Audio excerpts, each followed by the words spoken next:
আপনারা দেখছেন একুশে টেলিভিশন।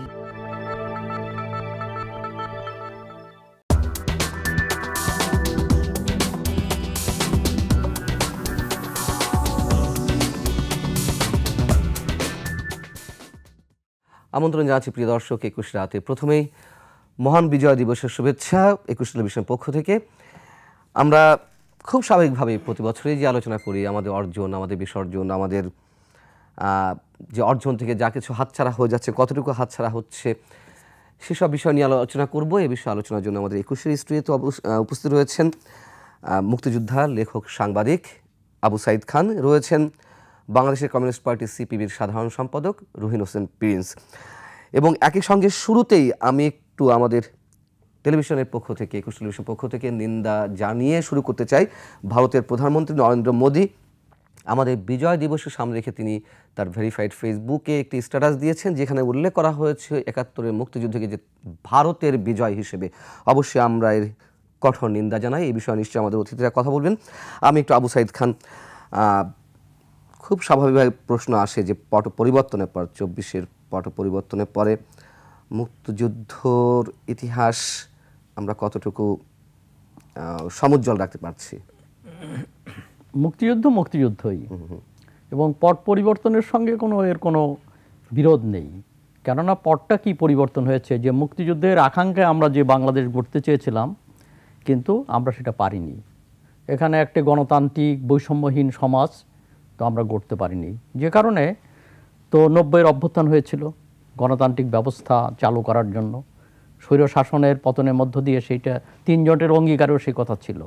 অর্থাৎ 90-এ আমরা মুক্তিযুদ্ধের চেতনা একটা গণতান্ত্রিক ব্যবস্থা আমরা গড়ে তুলতে চেয়েছি, এটা পারিনি। আর বৈষম্য তো ছিলই, এবং সেই বৈষম্য এমন জায়গা দানা বেঁধে ওঠে, সেই বৈষম্যের বিরুদ্ধে ক্ষোভ ছিল। কেবল চাকরির ক্ষেত্রে বৈষম্য না, জীবন মান সব ক্ষেত্রে ব্যাপক বৈষম্য ছিল। চাকরির জন্য ছাত্ররা, চাকরির বৈষম্য অবসানের জন্য ছাত্ররা আন্দোলনে নেমেছে, কিন্তু ফেরিওয়ালা, রিক্সাওয়ালা, দোকানি, কিরানি তারা কেন মিছিলে শরিক হয়েছিল?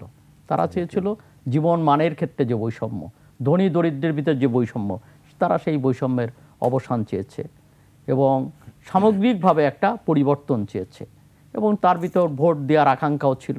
অতএব আমাদেরকে বুঝতে হবে যে মুক্তিযুদ্ধ, 90-এর গণ অভ্যুত্থান এবং 24-এর গণ অভ্যুত্থান, এর মধ্যে কোনো বিরোধ নেই, বরং একই ধারায় এই তিনটি একই ধারায় 90 এবং 24 সংগঠিত হয়েছে।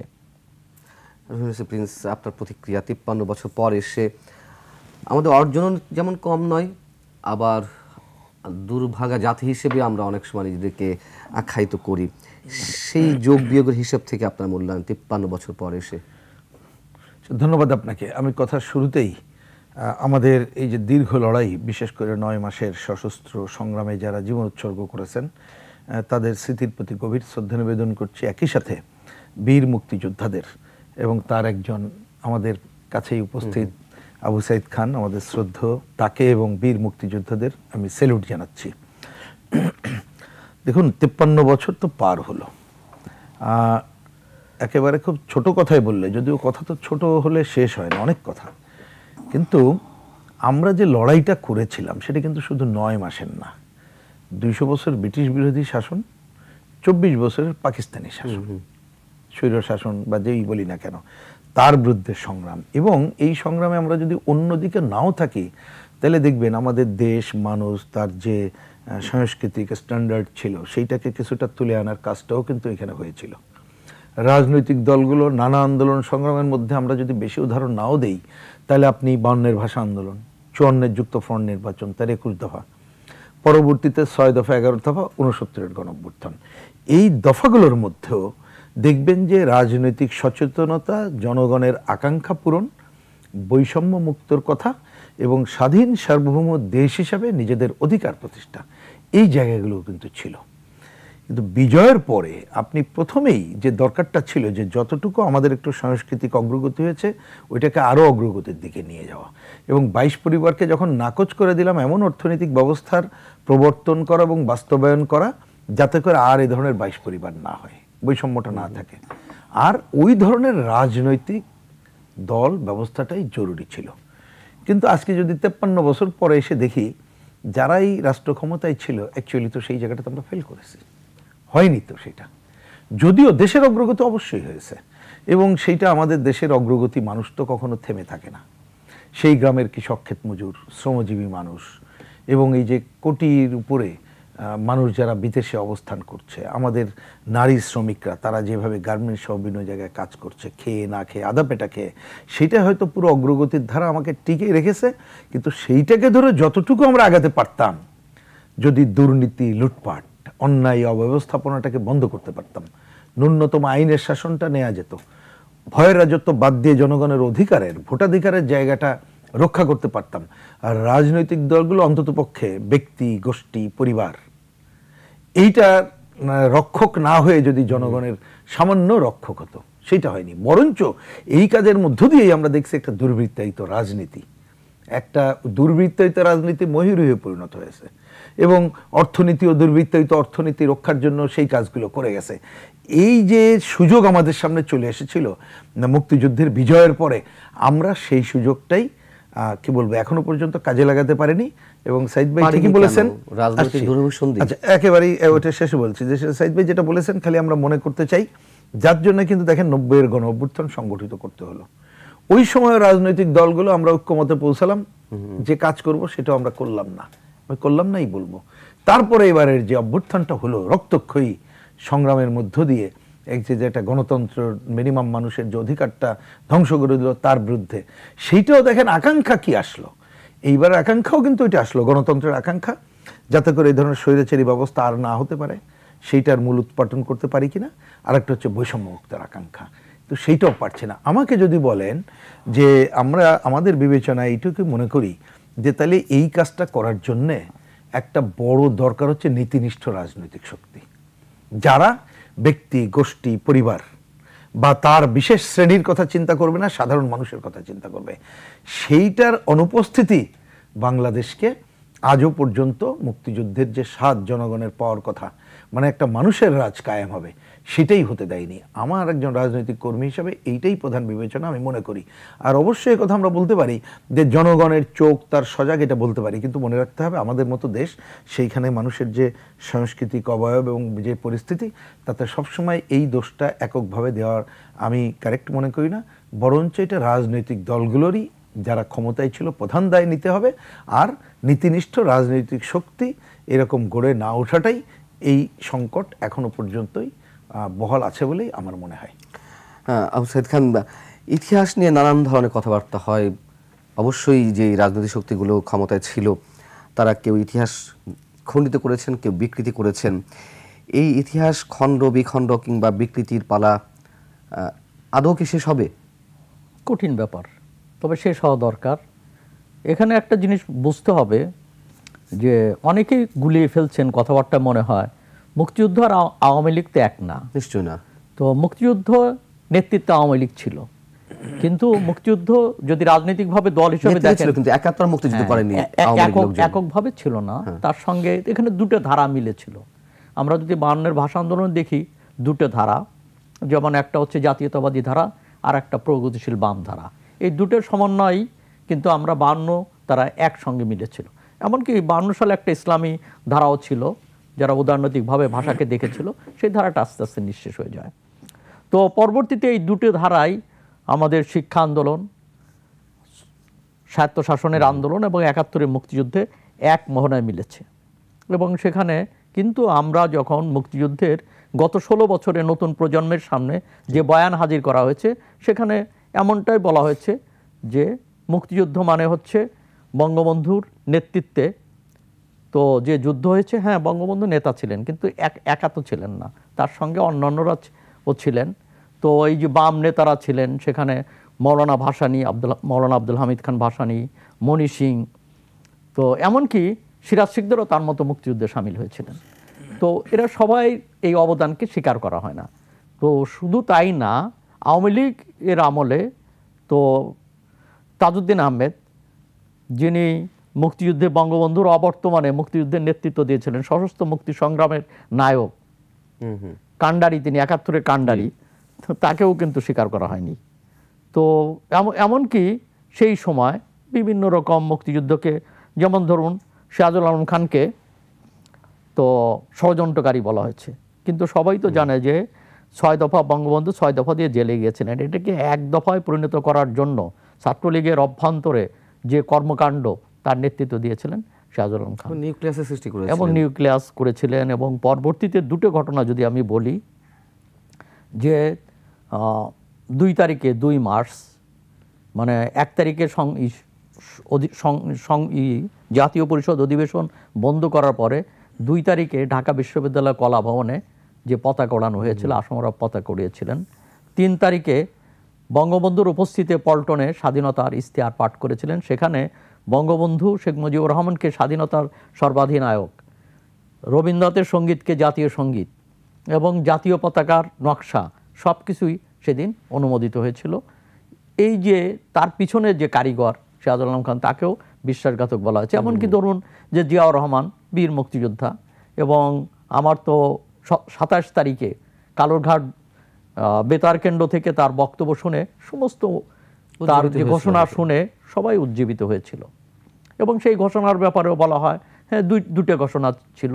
প্রথম তিনি নিজের নামেই ঘোষণা দিয়েছিলেন, পরে বঙ্গবন্ধুর নামে ঘোষণা দিয়েছিলেন। সেটা যাই হোক, তখন মনে হয়েছিল যে সেনাবাহিনী একজন মেজর এই ঘোষণা দেওয়াটা এটা একটা অনন্য ঘটনা, তাকেও কিন্তু পাকিস্তানের এজেন্ট বলা হয়েছে। তো এই সব তো ছিল, অর্থাৎ একটা দল একটা পরিবারের বাইরে কিছুই ছিল না। এবং শেখ মুজিব এবং শেখ হাসিনাকে বড় করতে গিয়ে অন্যদেরকে ছোট করা হয়েছে। সেখানে মৌলানা ভাসানী, মনি সিং সবাইকে ছোট করা হয়েছে। শুধু তাই না, যেমন আওয়ামী লীগের বিভিন্ন প্রতিষ্ঠাবার্ষিকীতে একসময় শুধুমাত্র বঙ্গবন্ধুর ছবি থাকতো, শেখ হাসিনার ছবি থাকতো। তো একবার হলো কি, আমি কয়েক বছর আগে আমার খেয়াল আছে যে সেখানে অন্য অন্য নেতাদের ছবি দেওয়া হলো। তখন দেখা গেল বিরাট দুটো ছবি, বিশাল আকৃতির দুটো ছবি, এক পাশে বঙ্গবন্ধু, এক পাশে শেখ হাসিনা, আর নিচে পাসপোর্ট সাইজের মৌলানা ভাসানী, মৌলানা তর্কবাগী, শামসুল হক, তাজউদ্দিন আহমেদ প্রমুখের ছবি ছিল। অর্থাৎ এই যে দিয়ে বোঝানোর চেষ্টা করা হলো যে এই দুজনই হচ্ছে নেতা এবং নেত্রী, আসল হচ্ছে এরা কিছুই না। কিন্তু ঘটনাটা তো আমরা জানি যে আওয়ামী লীগ যখন প্রতিষ্ঠা হয়, তো আওয়ামী লীগ তো মৌলানা ভাসানী এবং শামসুল হকের নেতৃত্বে প্রতিষ্ঠিত হয়েছিল। বঙ্গবন্ধু তখন জেলে ছিলেন, হ্যাঁ, ভালো সংগঠক হিসাবে তাকে যুগ্ম সম্পাদক করা হয়েছিল। ছাত্রলীগ যখন প্রতিষ্ঠিত হয় তখন শামসুল হকই মূল নেতা ছিলেন। কিন্তু আওয়ামী লীগের ন্যারেটিভটা কি? আওয়ামী লীগের ন্যারেটিভটা যেটা আমরা শুনেছি যে বঙ্গবন্ধু স্বাধীনতার চিন্তা করেছিলেন, তাই তিনি ছাত্রলীগ প্রতিষ্ঠা করেছেন, আওয়ামী লীগ প্রতিষ্ঠা করেছেন, ভাষা আন্দোলনে নেতৃত্ব দিয়েছেন। বঙ্গবন্ধুকে ছোট করা হয়েছে এই ঘটনার মধ্য দিয়ে, হ্যাঁ, বঙ্গবন্ধুকে ছোট করা হয়েছে। এবং বঙ্গবন্ধুর বই অসমাপ্ত আত্মজীবনী সেটাও সাক্ষ্য দেয় যে উনি তার নিজেও দাবি করেননি, উনি দাবি করেননি। অথচ এইগুলো দিয়ে ইতিহাসকে বিকৃত করা হয়েছে এবং এই ঘটনার মধ্য দিয়ে বঙ্গবন্ধুকেও ছোট করা হয়েছে। এবং বঙ্গবন্ধুর সঙ্গে, যেমন শেখ হাসিনার সঙ্গে বঙ্গবন্ধুর হ্যাঁ যে সম্পর্ক, আত্মিক সম্পর্ক, তার কন্যা, এটা কোনো সন্দেহ নাই।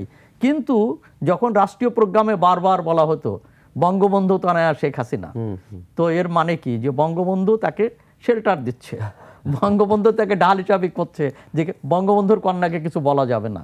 তো এই ধরনের ব্যাপারটা এক ধরনের পরিবারতন্ত্রে যেটা হয়, যে সেখানে জাতীয়ভাবে বেগম মুজিব, এবং বেগম মুজিবকে বঙ্গমাতা বলা হয়েছিল। এর মানেটাকে আমি তো অর্থটা এখনো খুঁজে পাই না। এবং তারও অবদান ছিল, কিন্তু বঙ্গমাতা দেওয়ার মতো, উপাধি দেওয়ার মতো ব্যাপারটা ছিল না। শেখ কামাল এবং শেখ রাসেলের জন্মদিন জাতীয়ভাবে পালন করা, এসব করার মধ্য দিয়ে আসলে মানুষের একটা ধারণা হয়েছে যে ওটা বোধহয় একটা পরিবারতন্ত্র, এবং তার সঙ্গে মুক্তিযুদ্ধ মিলে নতুন প্রজন্মের মধ্যে এই ধরনের একটা ধারণা তৈরি হয়েছে। তো আমাদেরকে এটা স্পষ্ট করা দরকার যে আজকে আওয়ামী লীগ এককভাবে মুক্তিযুদ্ধের দাবিদার না, মুক্তিযুদ্ধের আরও ছিল।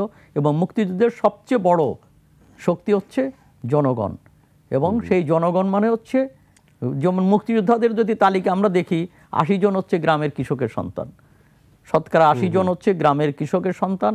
এবং কৃষকের কুঠিরই ছিল মুক্তিযুদ্ধের দুর্গ, এবং কৃষক সন্তানরা অস্ত্র হাতে যুদ্ধ করেছে, ছাত্ররা, শ্রমিকরা যারা শহর থেকে গেছে তাদেরকে ওখানে আশ্রয় দিয়েছে, তাদেরকে খাইয়েছে। অতএব সেই জায়গাটা এটা জনযুদ্ধ। কিন্তু সবাই বিভিন্ন যে দল ক্ষমতা আসে সেই দলের নেতাকে বড় করে দেখে, কিন্তু জনগণের মূল্যায়নটা কেউ করে নাই। এই ব্যাপারটাই আমাদের বিবেচনা করা। রহিম হোসেন প্রিন্স, আপনারা সবাই বলে থাকেন যে যার যতটুকু প্রাপ্য তাকে ততটুকু দেওয়া উচিত। ইতিহাসে আলোকে সাংবাদিক আবু সাইদ খানও একটা আর্টিকেল লিখেছেন সমকালে, যার যতটুকু প্রাপ্য তাকে সে সমান দেওয়া উচিত, সম্ভবত তাই তো হেডলাইনটি। তো কেন প্রাপ্য দিই না, মানে প্রাপ্তিটা কি বলে এটাকে, অবদানটা স্বীকার করি না, এবং না স্বীকার করার মধ্য দিয়ে লাভটি আসলে ওই সব রাজনৈতিক দলের কতটুকু হয়েছে এই 53 বছরে? না, কতটুকু হয়েছে সেটা তো এখন আমরা চোখের সামনে জানি না যে তাদের উপলব্ধি আছে কিনা, কিন্তু অন্যরা দেখতে পাচ্ছে। কিন্তু আমি এই জায়গাটায় আসি যে কথাটা একটু কঠিন হয়ে যায়, মানে হয়তো দর্শকদের বোঝার জন্য বা বললেও তবুও একটু বলতে হচ্ছে। আর প্রথমে আসি, ওইটাও আমি পরে একটু আসি। আসলে মুক্তিযুদ্ধটা যে জনযুদ্ধ ছিল, জন অংশগ্রহণে ছিল, এই কথাটাই বোধহয় আমরা, মানে কি বলবো, আমরা বলতে আমি শাসকদের কথা মিন করতে চাই, তারা যদি এইটাকে বিবেচনা করতে পারত, তারপরে তার পদ কি হবে সেটা ঠিক করতে পারত। কিন্তু হয় না কেন জানেন? এই শাসক কারা তার উপরে নির্ভর করে। এই শাসক কোন শ্রেণীর প্রতিনিধিত্ব করে, যে রাজনৈতিক দলে আছে সেই রাজনৈতিক দল কোন শ্রেণীর প্রতিনিধিত্ব করছে। সংকট কিন্তু সে, যদি কঠিন কথা বললাম, এই শব্দটা একটু কঠিন, কিন্তু আমি মনে করি জনগণকে এটা না বুঝতে পারলে আপনি এর কোনো সমাধান নেই। সুতরাং যারা আসছে যদি বলেন যে পরিস্থিতিটা তো এখন উপলব্ধি এটা হচ্ছে যে মুক্তিযুদ্ধে যে নিশ্চয়ই যার যে ভূমিকা তো বটেই, এ নিয়ে কোনো দ্বিধাদ্বন্দ্ব নাই, কিন্তু নেওয়ার পরে অনেকেই হয়তো মনে করেছিল 22 পরিবারকে বিদায় করব, আমি 22 পরিবারের একজন হব। তাহলে যদি সেই রাজনৈতিক দলই উপরে থাকে তাহলে সেই ঘটনাটাই ঘটেছে। ওই রাজনৈতিক দল যদি ব্যক্তি পূজা, ব্যক্তি ঘটনাটাই প্রধান করে, সেটাই ঘটেছে। তার পাল্টা কেউ এসে যদি ওই পাল্টা ন্যারেটিভই রাখতে চায়, ব্যক্তি গোষ্ঠী, তাহলে তার মতো করে কিন্তু ইতিহাসের বয়ান তৈরি করতে হয়। ইতিহাস তো আমরা কেউ যদি পাল্টাতে চাই পাল্টাতে পারবো না, ইতিহাস তার গতিতে চলবে, এবং ইতিহাসের তথ্য তো কেউ বিকৃত করতে পারবো না। তথ্য লেখার সময় নেচারি, ধরুন আজকে এখানে 3 জন আসছি, আপনি কিভাবে আসছেন আপনার মতো বলবেন, সাইদ ভাই তার মতো বলবে, আমি তার মতো বলবো, কিন্তু তথ্য তো তথ্যই। সেইটা, এটাকে অনেক সময় ছেড়েও দিতে হবে যে এটা চলমান প্রক্রিয়া হিসাবে।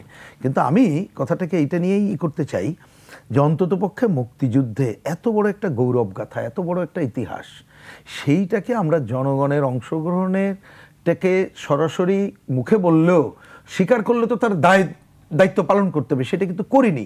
অন্ততপক্ষে এবার 24-এর পরে, এইবার যে গণঅভ্যুত্থান ঘটে গেল, গণঅভ্যুত্থানের পরে যে রাজনৈতিক দল তারা মনে করছে 40 সাল পর্যন্ত ক্ষমতায় থাকবে, 40 না কত সাল পর্যন্ত, তারপরে তারা এমন, আগে না পরে, আমি যারা বিদায় নিল তাদের কথা বলছি, 41 সাল পর্যন্ত ক্ষমতায় থাকবে, এবং এমন ভাবে গুছিয়ে নিল মনে হয় যেন কেউ নাই। পারসেপশনটা এরকম তৈরি করেছিল, কিন্তু দাঁড়ালোটা কি? আজকে শুধু তারা নেই তা না, অর্থ সম্পদ কোথায় কি। তা আমি বলছি যে মিনিমাম এই উপলব্ধিটা আমাদের যদি হয়, তাহলে কিন্তু আগামীতে কিছুটা হলেও আমরা অন্ততপক্ষে পজিটিভ কিছু দেখতে পাবো। কিন্তু একটা কথা আমি না বলে পারছি না যে অন্তর্বর্তীকালীন সরকার, আমরা অন্ততপক্ষে আশা করেছিলাম, একটা কথা সাধারণভাবে বলা হয় যে দলীয় সরকার আসলে অনেক কিছু করবে না। আমি একটু আগে যে ব্যাখ্যা দিলাম, দলীয় সরকার বলতে সে কোন শ্রেণীর স্বার্থ রক্ষাকারী সরকার হবে তার উপরে নির্ভর করবে, আপনার আমার ইচ্ছার উপর তো নির্ভর করবে না।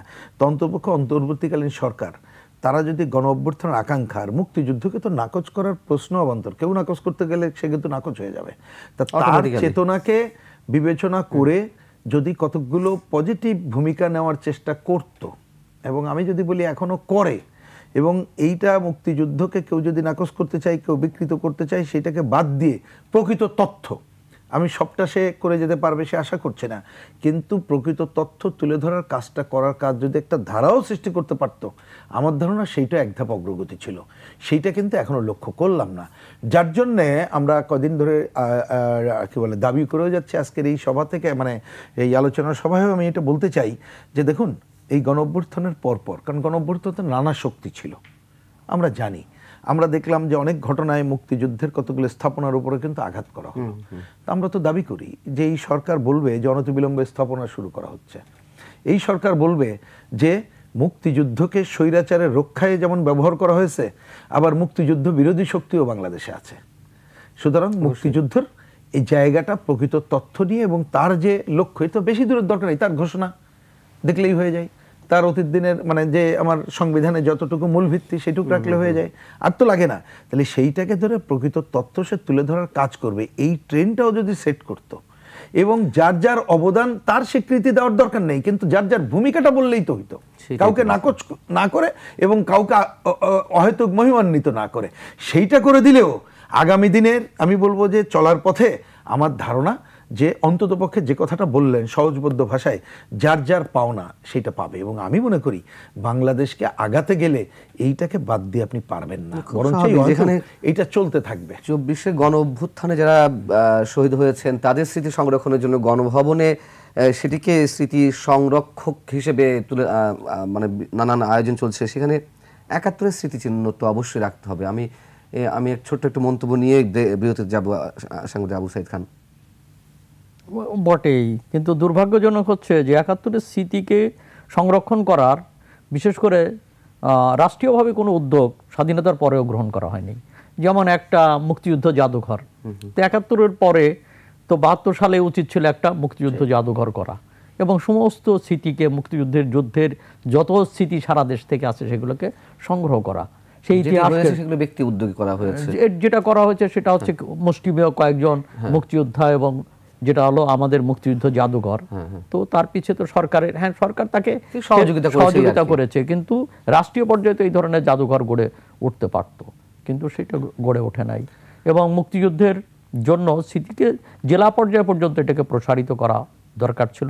আমরা নিঃসন্দেহে এই 2024-এর যে অভ্যুত্থানের এই স্মৃতিকে আমরা সংরক্ষণ করতে চাই, এর জন্য যে উদ্যোগ সেটা নিঃসন্দেহে অভিনন্দনযোগ্য, কিন্তু পাশাপাশি মুক্তিযুদ্ধের স্মৃতি সেটাকেও সংরক্ষণ করতে হবে এবং বিভিন্ন কারণে, যেটা মুক্তিযুদ্ধের ভুল ন্যারেটিভের কারণে হোক আর যে কারণেই হোক, যে মুক্তিযুদ্ধের যে সমস্ত যেমন বঙ্গবন্ধু জাদুঘর সহ যে সমস্ত জায়গায় ক্ষতিগ্রস্ত হয়েছে সেটা নির্মাণের জন্য উদ্যোগ গ্রহণ করা উচিত। আমরা আলোচনা ফিরবো বিরতির পর থেকে। আমরা একটু নরেন্দ্র মোদীর যে উদ্ধত্ত প্রকাশ সেটা নিয়ে একটু আলোচনা করতে চাই। দর্শক ফিরছি খুব শিগগির একটা ছোট্ট বিরতির পর।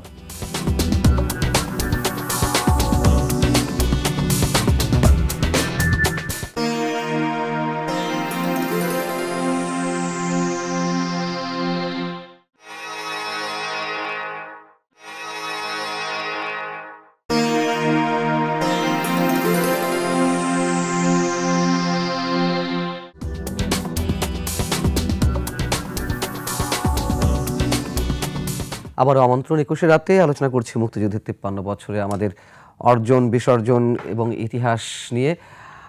আলোচনায় রয়েছেন রুহিন হোসেন প্রিন্স, কমিউনিস্ট পার্টির সাধারণ সম্পাদক, রয়েছেন মুক্তিযোদ্ধা লেখক সাংবাদিক আবু সাইদ খান।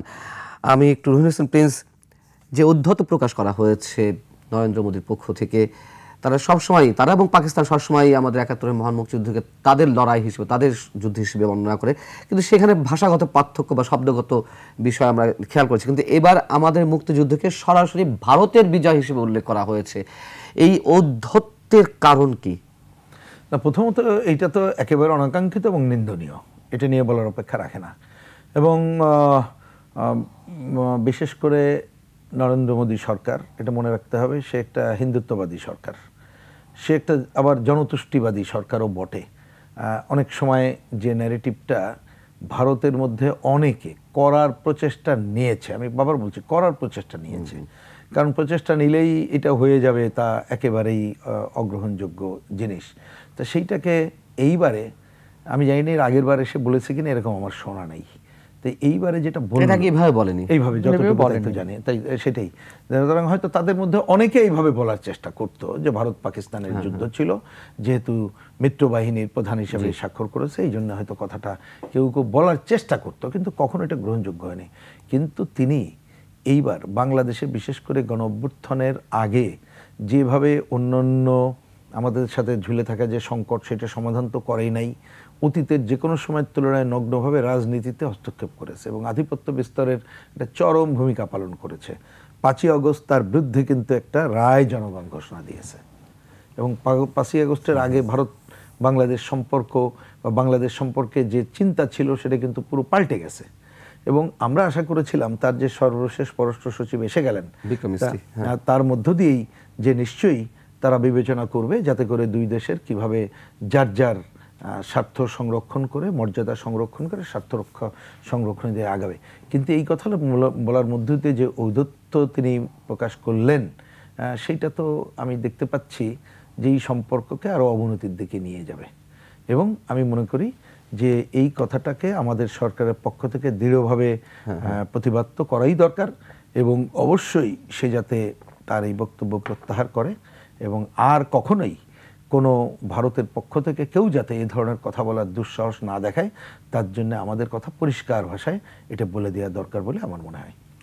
সাংবাদিক আবু সাইদ খান তার এই বক্তব্যের মধ্যে কি তিনি বোঝাতে চেয়েছেন বাংলাদেশ আসলে ভারতের অঙ্গরাজ্য, আর মুক্তিযুদ্ধটা আসলে ভারতে, মানে ওইটি পাকিস্তান আর ভারতের মধ্যে কোনো লড়াই ছিল, সংগ্রাম ছিল, সেটি তাদের বিজয় ঘটেছে, বিষয়টি কি এরকম?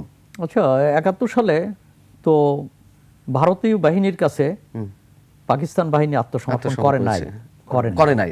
আচ্ছা, যৌথ বাহিনীর কাছে করেছিল, এবং যৌথ বাহিনী মানে মুক্তি বাহিনী এবং মিত্র বাহিনী, অর্থাৎ ভারতীয় বাহিনী। এটা নিয়ে যৌথ বাহিনী ছিল, এবং জেনারেল অরোরা যৌথ বাহিনীর কমান্ডার ছিলেন, তার কাছে তো আত্মসমর্পণ করেছে। এর মানে হচ্ছে যে সেই পরাজয়টা, পাকিস্তানের পরাজয়টা যৌথ বাহিনীর কাছে।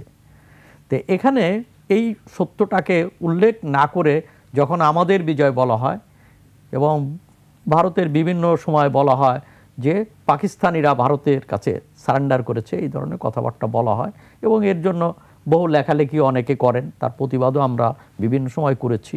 কিন্তু সরকার প্রধানের পক্ষ থেকে, ভারতের সরকার প্রধানের পক্ষ থেকে এই ধরনের উক্তি, এটা দুঃখজনক। হ্যাঁ, এই বিজয়ে তারাও গর্বিত হতে পারে, যেহেতু তারা সম্ভবত নিহত হয়েছিলেন।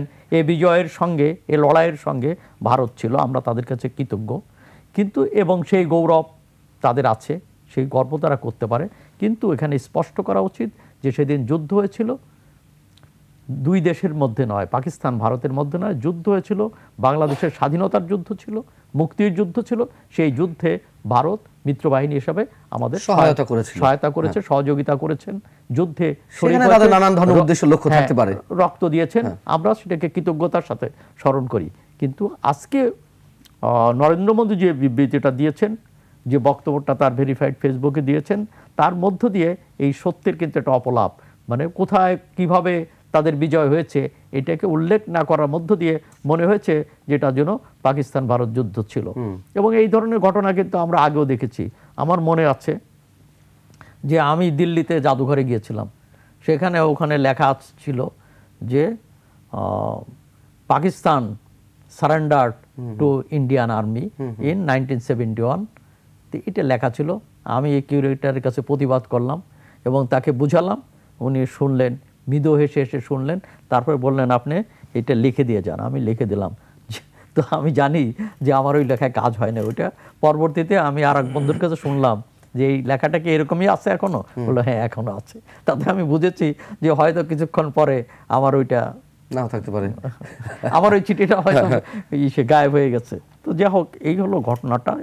এবং ভারতের অনেক পত্রপত্রিকায় অনেক লেখকরা কিন্তু এই ল্যাঙ্গুয়েজে কথা বলে, এবং আমরা সেটা আপত্তি জানাই। কিন্তু নরেন্দ্র মোদীর কণ্ঠে এটা শোনার পরে সেটা সত্যিই দুঃখজনক, দুর্ভাগ্যজনক। এটা আশাপ্রদ নয়। আমার মনে হয় যে বাংলাদেশ তো নিশ্চয়ই প্রতিবাদ জানাবে, এবং নরেন্দ্র মোদীও তার নিজস্ব বোধ থেকে এটা সংশোধন করে নেবেন। আমাকে মানে আপনাদের কি মনে হয় রুহিস প্রিন্স এটা কি ইচ্ছাকৃতভাবে বললো এই টালমাটাল অবস্থা, দুই দেশের রাজনীতি, মানে রাজনৈতিক সম্পর্ক বা কূটনৈতিক সম্পর্ক যেমন যেখানে একেবারে তলানিতে গিয়ে পৌঁছেছে, সেখানে এটা কি ইচ্ছাকৃতভাবে উদ্ধতটা প্রকাশ করা হলো? আসলে এই প্রশ্নের উত্তর এক বাক্যে আরেকটু গভীর পর্যবেক্ষণ ছাড়া দেওয়াটা একটু আমার জন্য কঠিন, সেটাই। তবে অবশ্যই আমি একটু মন্তব্য করব। তার আগে আমি একটু সাইদ ভাই একটা তথ্য বলছেন, দুইটা তথ্য একটু বলি, এখানে বসে মনে পড়লো। আমি একবার এরকমই ভারতের একটা পত্রিকায় দেখলাম আমাদের স্বাধীনতা দিবস, সেইটা বলতে যে তারা যে বয়ানগুলো তৈরি করেছে তার সাথে আমাদের মেলে না। এবং আমি সাথে সাথে সেখানে তাদেরকে বলার চেষ্টা করলাম এবং কথা বললাম। কতটুকু বুঝলো, গ্রহণ করলো, সেটা আমি দেখিনি। বিশেষ করে এখন মনে পড়ছে যে আজকেই 16 তারিখের আগে গত পরশু দিন ভারতের থেকে একজন আমার হোয়াটসঅ্যাপে একটা মেসেজ পাঠিয়েছে, পরিচিত জনই বলতে পারেন, একেবারে অসচেতন মানুষ তা না, কিন্তু দেখেন মানে আমি বলছি যে প্রচারটা কেমন যায়। ওখানে তিনি লিখেছেন, আমাকে জানতে চেয়েছেন যে বাংলাদেশে এবার তো তোমাদের ওখানে তো বিজয় দিবস পালন হচ্ছে না, ভারতই বিজয় দিবস পালন করবে। আমি মানে পরিস্থিতির আমি সাথে সাথে উত্তর দিলাম যে তুমি বলো কি, কোথায় পেলে এগুলো? আমাদের অতীতের যে কোনো সময়ের তুলনায় আরো বেশি আমরা গৌরবের সাথে এবং ভয়মুক্ত পরিবেশে এবার আমরা পালন করব। এখন আমি এই কথাটা বললাম এই জন্যে যে প্রথমে আমরা ওইটার উদ্দেশ্যের জায়গা থেকে আমি পজিটিভ জায়গায় যদি নেই, ওই দেশের অনেকের মধ্যে এই ধরনের একটা অপপ্রচার, অপতথ্য, এই ধরনের জায়গাগুলো আছে। আমার মনে হয় সেটা একটু ভেঙে ফেলানো দরকার, সেটা একটা খুবই জরুরি কাজ। আর এই যে সরকার, তারা তো এত বেশি আশাহত হয়েছে 5ই আগস্টের পর, মনে হয় সেইটা নানাভাবে, এবং দেখবেন বিশেষ করে এই যে সরকার ক্ষমতায়, তাদের হিন্দুত্ববাদী সরকার, পশ্চিমবঙ্গে তার যে প্রতিনিধিরা, তারা যে ঔদ্ধত্যপূর্ণ বক্তব্য রাখছে এবং পারলে যেন বাংলাদেশের সাথে যে কোনো সময় এক ধরনের কি বলে যুদ্ধ বিগ্রহ কথাটা বললে হয়ে যায়, মানে ভাবটা এরকম করে নেবে এখন। হ্যাঁ, সেইটা তাদের হয়তো অনেকে আমাদের মনে করতে পারি যে তাদের পশ্চিমবঙ্গ দখল, ইন্টারনাল রাজনীতি, সেই কারণে কিছু জনতুষ্টিবাদী পজিশন কিছু করছে কিনা, কিন্তু সেটা না হয় ওইটুক পর্যন্ত আমরা তাদের স্থানীয় পর্যায়টা বিবেচনা করতে পারি এবং আমরা এটাকে অগ্রহণযোগ্য হিসেবে বলতে পারি। কিন্তু নরেন্দ্র মোদীর এই কথাটা আমার মনে হয় যে আমাদের আরো গভীরভাবে বিশ্লেষণ করা দরকার। যদি এটা দেখি যে এইটা তিনি প্রত্যাহার করছেন না, তিনি এইটাকে কি বলো যে এই জায়গায় আরো দৃঢ় থেকে থাকছেন, তাহলে মনে রাখতে হবে যে আমাদেরকেও যে কি বলবো যে আমাদের দৃঢ়তারও একটু ভিন্ন মাত্রা প্রদর্শন করতে হবে। এইটা ছাড়া কিন্তু কোনো জায়গা নেই। এই কারণ তাই না হলে নানা সুযোগে ছল চাতুরি করে নানা ধরনের হস্তক্ষেপের প্রচেষ্টা তারা গ্রহণ করতে পারে, যা একটুও গ্রহণ করা যাবে না।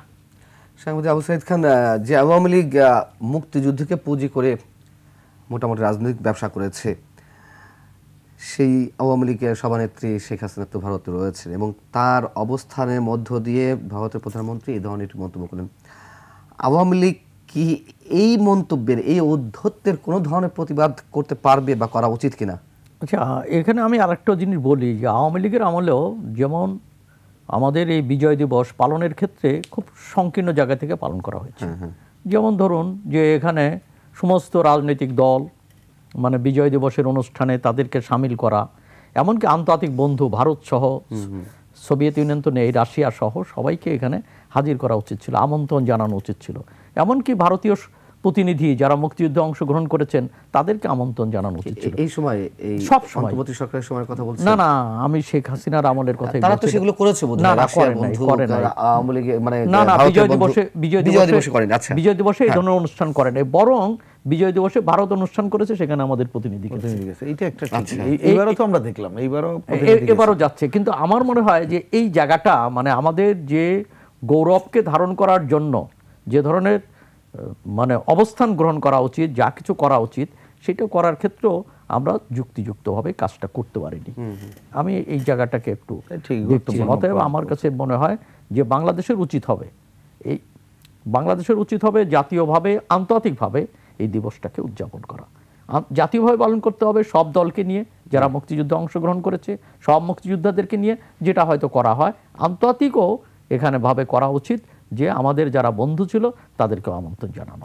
সেটাই আছে। কিন্তু আমার প্রশ্ন হচ্ছে যে মুক্তিযুদ্ধকে আওয়ামী লীগ পুঁজি করে রাজনীতি করার চেষ্টা করেছে বছরের পর বছর, সেই মুক্তিযোদ্ধাদেরকে অপমান করা হতো, যেভাবে উদ্ধত প্রকাশ করলেন, আমাদের 30 লাখ শহীদকে নিশ্চয়ই অবমাননা করেছেন নরেন্দ্র মোদী তার এই বক্তব্যের মধ্যে দিয়ে।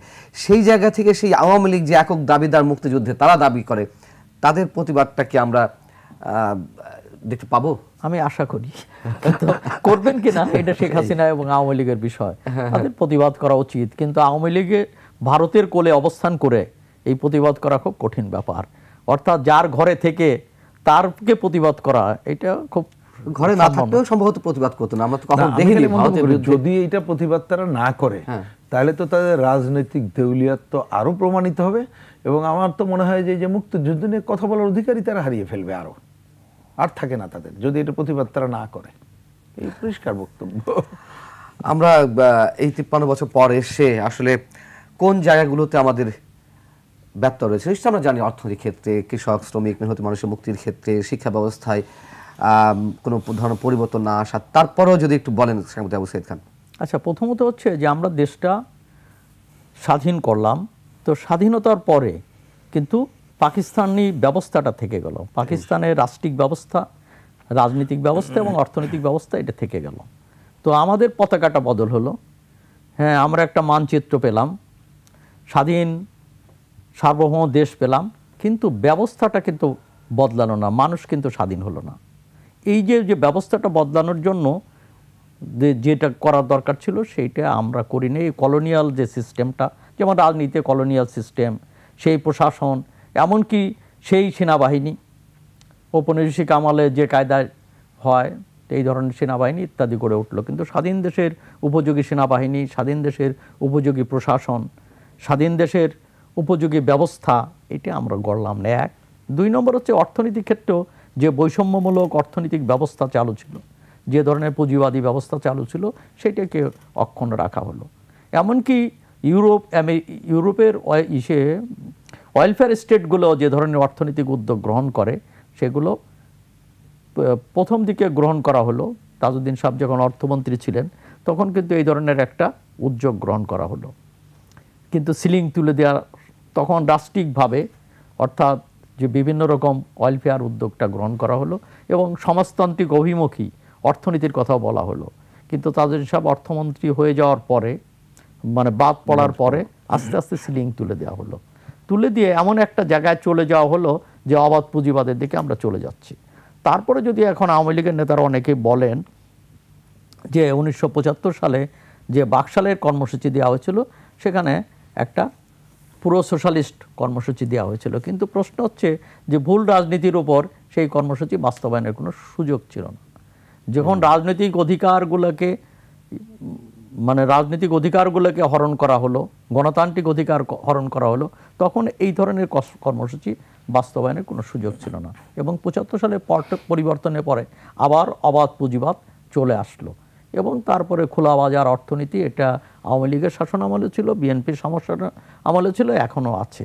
অর্থাৎ অর্থনীতিতে যদি পুঁজিকে নিয়ন্ত্রণের চেষ্টা না করা হয় কিংবা ওয়েলফেয়ার স্টেটগুলোতে যতটা চেষ্টা করা হয় সেটা যদি না হয় তাহলে কী হবে, মানুষে মানুষে বৈষম্য বাড়বে এবং বৈষম্য দিনে দিনে বেড়ে গেছে এবং এখানে একটা ধনী গোষ্ঠী তৈরি হয়েছে এবং বাংলাদেশ হচ্ছে দ্রুত ধনী হওয়ার দেশ, খুব দ্রুত ধনী হয়ে যায় মানুষ। এর মানে কি, যখন এখানে শিল্পপতিরা ব্যবসায়ীরা হয়ে যায় তাহলে বুঝতে হবে যে দ্রুত গরিব হয়ে যাচ্ছে অনেক মানুষ, সম্পদ হারা হয়ে যাচ্ছে এবং এই যে বৈষম্যটাও বেড়ে গেছে। এই বৈষম্যহীন সমাজ গড়ার ক্ষেত্রে 2টো পদ্ধতি আছে। একটা যে ঠিক আছে সমাজতান্ত্রিক পদ্ধতি হতে পারে, আমি সেই দাবি করছি না, আজকের বাস্তবতা না, কিন্তু ওয়েলফেয়ার স্টেটগুলোতে যে মানুষের জন্য যে সুযোগ সুবিধা দেওয়া হয়, যেমন তার বাসস্থানের ক্ষেত্রে রাষ্ট্র দায়িত্ব গ্রহণ করে, তার জীবনমান শিক্ষার দায়িত্বটা রাষ্ট্র গ্রহণ করে, কিন্তু আমরা তো সেটা দেখছি না, যে কারণে আমাদের আবার সেই মানে ইউরোপের পুঁজিবাদের চেয়ে, মার্কিন পুঁজিবাদের চেয়ে আমাদের পুঁজিবাদ আরও নিকৃষ্ট। কেননা মার্কিন তো এখনও সোশ্যাল সিস্টেম আছে, বিভিন্ন রকম সোশ্যাল সিকিউরিটির ব্যাপার আছে। আমাদের সোশ্যাল সিকিউরিটি মানে হচ্ছে যে 500 টাকা কি 500 টাকা গরিব মানুষের প্রবীণ ভাতা টাতা ইত্যাদি, 500 টাকা 1000 টাকা, কিন্তু সেখানে যেমন মার্কিনেও এখন একজন বৃদ্ধ হয়ে যাওয়ার পরে তাকে আর চিন্তা করতে হয় না, তার স্বাস্থ্যেরও চিন্তা করতে হয় না, তার খাওয়ার চিন্তা করতে হয়, রাষ্ট্র গ্রহণ করে। তাহলে মার্কিনী পুঁজিবাদ, আমরা যেটাকে সাম্রাজ্যবাদ বলে গালি দেই, তার চেয়ে তো আমাদের পুঁজিবাদ আরো ঘৃণ্য। প্রিন্স, কথা কথা তো আমরা বলি স্বাধীনতার স্বপ্ন পূরণ হয়নি বা কতটুকু পূরণ হয়েছে, বা কেউ কেউ বলছে 24শে গণঅভ্যুত্থানের মধ্যে দিয়ে সেটি পূর্ণতা পেয়েছে। আমি সেই বিতর্কে যাব না। কখনোই কি সম্ভব এই পুঁজিবাদী রাষ্ট্রে, বাস্তবতার জায়গা থেকে আমি জিজ্ঞেস করছি, আপনারা তো বলেন যে পূরণ করতে হবে, কিন্তু এই বাস্তবতা কি আসলে পূরণ করা সম্ভব, যে স্বপ্ন ছিল, যে উদ্দেশ্য ছিল? আপনি যেটা বলেছেন যে সাইদ ভাই তার ব্যাখ্যার সাথে আপনার এই কথাটাকে যদি মিলাই, তাহলে পুঁজিবাদী এই ব্যবস্থা বহাল রেখে তো আপনি স্বপ্ন পূরণ করতে পারবেন না। এই উত্তরটা আমার মনে হয় বুঝলে তাহলে দুঃখ কষ্ট কম থাকবে, এই হচ্ছে কথা। একটা হচ্ছে তো খুবই কারেক্টলি উচ্চারিত হয়েছে, এটাও একটু বারবার মনে করানো আমাদের বা নিজেদের মনে করা দরকার। একটা উপনিবেশিক শাসন ব্যবস্থার থেকে যখন আমরা একটা মুক্তি অর্জন করতে চাই, স্বাধীনতা অর্জন করতে চাই এবং একটা মুক্তির সংগ্রাম যখন চালাইতে চাই, ওইটাকে তো নাকচ করে দিয়ে আপনার করতে হবে। আমরা তো সেটাই করি নাই প্রথমে, বরঞ্চ ওই ব্যবস্থায় নামে বেনামে কিন্তু ফিরে আসছে। 22 পরিবার ছিল, এখন দেখেন বাংলাদেশে কত পরিবার হয়েছে। আমাদের কিন্তু রাইট আপে অর্থনৈতিক ব্যবস্থায় যদি আমরা বুঝতে ভুল না করি, আমাদের সংবিধানে কিন্তু ওইখানে কি বলে মিশ্র অর্থনীতির ধারার কথা বলা আছে, রাষ্ট্রীয় উদ্যোগ, সমবায় উদ্যোগ, ব্যক্তি উদ্যোগের কথা বলা আছে। কিভাবে এটাকে ডিস্টোর হয়েছে সাইদ ভাই কিছুটা বলেছেন, তাজউদ্দিন আহমেদের আমল এবং পরবর্তী কারেক্টলি বলেছেন। তাহলে আপনি যদি ওই রকম একটা জায়গা ফিরে নিয়ে আসতে না পারেন, আমি মিশ্র অর্থনীতির কথা বলছি, যে সেই ধারাতে যদি আপনি না নিয়ে আসতে পারেন তাহলে কিন্তু এই স্বপ্ন পূরণ হবে না। এটা 1 নম্বর কথা। এবং 2 নম্বর কথা, আপনি আজকের এই আলোচনার শুরুতেই এই আলোচনাটাই আসছে এবং আজকেও আমি মানে আমাদের জাতীয় স্মৃতিসৌধেও এই আলোচনায় কথাই বলছিলাম যে এইটার জন্য যে রাজনৈতিক শক্তি দরকার, তা আপনি সেই রাজনৈতিক শক্তি ছাড়া কিন্তু আপনি পারবেন না। তাই না হলে আপনি বারবার হোঁচট খাবেন। আপনি আবার ওই যে পুঁজিবাদী ধারার রাজনীতি, আপনি এবং পুঁজিবাদ তো কোন নিকৃষ্ট পুঁজিবাদ, এই কথা কিন্তু সর্বশেষ আজকের কি বলে প্রধান উপদেষ্টার ভাষণের মধ্যে আছে। ওনার ওই শ্বেতপত্র প্রকাশ কমিটি যেটা বলেছে যে এই ধরনের নিকৃষ্ট জায়গাটা আছে, তাহলে তো আপনাকে ওটাকে বাদ ভাঙতে হবে। এবং এই ভাঙা আমি অসম্ভব দেখি না, কারণ আমাদের এখনও যে নানা ধরনের ত্রুটি বিচ্যুতি সত্ত্বেও যে সংবিধান আছে, তার যে অর্থনৈতিক জায়গাগুলো আছে, তার যে কাজের ব্যাপারের অধিকারের কথা আছে, কাজের গুণাগুণ বিবেচনা করে আপনার কি বলে যে বেতন ভাতার কথা বলা আছে, অনুপার্জিত আয় ভোগ না করার কথা বলেছে, আমি যতটুকু পজিটিভ আছে সেইটা যদি দৃঢ়তার সাথে করতে পারি এবং ওই ধরনের একটা রাজনৈতিক শক্তিকে যদি আনতে পারি, যে রাজনৈতিক শক্তি নিজেরা করবে এবং এটা করার ক্ষেত্রে স্বচ্ছতা, জবাবদিহিতা নিশ্চিত এবং সাথে সাথে জনগণের অংশগ্রহণ নিশ্চিত করবে, সেই ধরনের একটা স্বপ্ন নিয়ে আর একটা এটাকে একটা আন্দোলনে রূপান্তরিত যদি আমরা করতে পারি, তাহলেই কেবলমাত্র এই ধরনের স্বপ্ন পূরণের দিকে আমরা এগিয়ে যেতে পারবো। তাই না হলে আরও দীর্ঘ পথ আমাদের পাড়ি দিতে হবে বলেই মনে হচ্ছে। অনেক ধন্যবাদ রহিম হোসেন প্রিন্স, ধন্যবাদ সাংবাদিক আবু সাইদ খান। দর্শক, শেষ করছি আবারও 30 লাখ শহীদ, তাদের প্রতি আমাদের বিনম্র শ্রদ্ধা। যারা প্রত্যক্ষ পরোক্ষভাবে মুক্তিযুদ্ধের সংগঠকে ভূমিকা পালন করেছিলেন, নেতৃত্ব দিয়েছেন, তাদের প্রতি শ্রদ্ধা। এবং যারা আমাদের হাতে গোনা কিছু মুক্তিযোদ্ধা আবু সাইদ খানের মতন যারা জীবিত আছেন, তাদের প্রতি আমাদের অতল শ্রদ্ধা রেখে শেষ করছি। শুভরাত্রি।